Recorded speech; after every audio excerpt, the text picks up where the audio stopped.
Hi families, this is Pistol with the Family Imprint, and I got a word for you today. Let's talk about protecting our marriage in the workplace.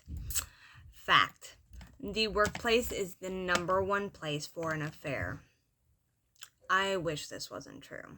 I really do. I hate this, but it is. The fact is that we spend 40 plus hours a week with these people in the workplace, talking, communing, joking, laughing, sharing hobbies, passions, sometimes sharing our family problems, our histories. And so we need to be real intentional about safeguarding our marriages, especially when you think about the reality of your commune time to work, after school programs, raising children, cooking meals, all the things. You're really probably not spending that much time with your spouse. And I'm not talking about 3 feet apart on the couch watching Netflix. I'm talking about real intentional time that we're spending together. So on that note, we need to be real intentional about safeguarding our marriages. What is safeguarding? It's seeing danger from far away and it's preventing it. Okay, so before the danger ever even gets here, there might not even be danger here at this moment, but I could see how that could happen, so I'm going to safeguard. Okay, I like to use money as an example. Pistol, has anybody ever stolen your money? No. Why do you put it in a safe? Safeguarding. Why do you put it in the bank? Safeguarding. Has anybody ever stolen from you? No, but I want to make sure nobody ever does. And we need to be practicing this in our marriages. So, I want to give you some strategies that can help you safeguard your marriage in the workplace. Before I go here, I want to convince you of something, and I want you to say it out loud to yourself. Please, right now, put it in the comments. Flirting is the gateway drug to sex and affairs.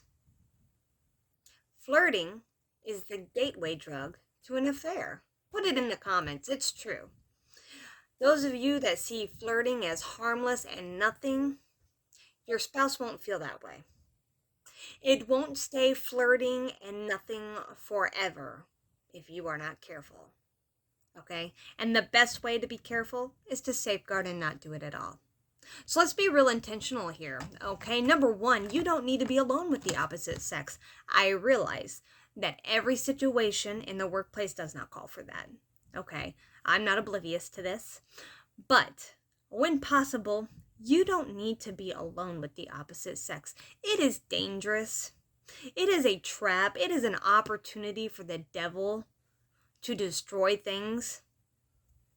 Number two, if you're going out of your way to talk to the opposite sex, you might want to check your heart. What's your heart doing? Is there a secret intention that maybe nobody else knows about? But God does. But God does, and you will truly answer for the truth of your heart. Okay?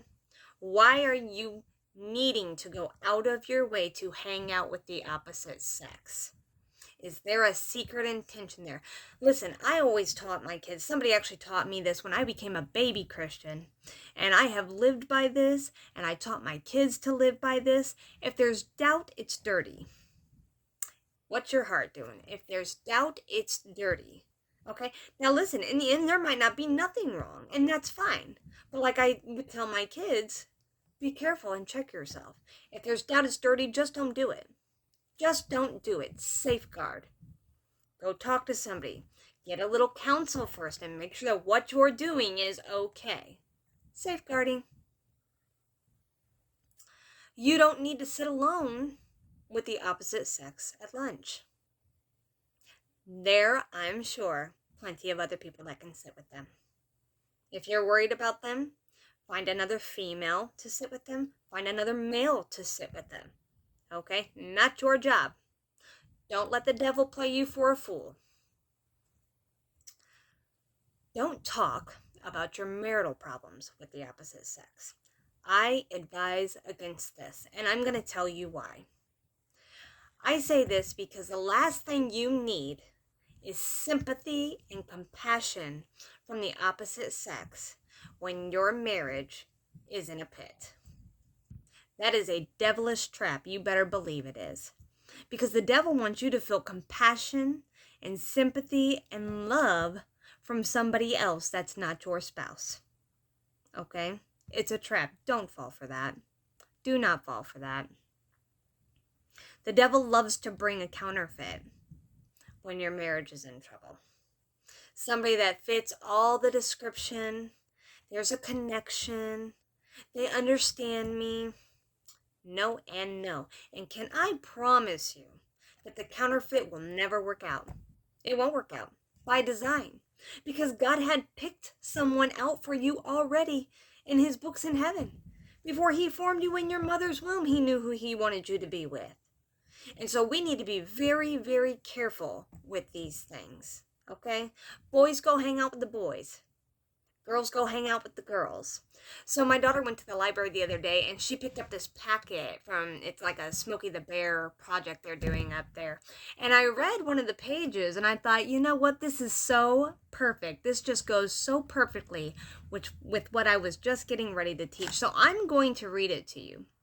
Smokey the Bear says, as a wildfire prevention specialist, I raise public awareness about how human behavior can accidentally cause a wildfire.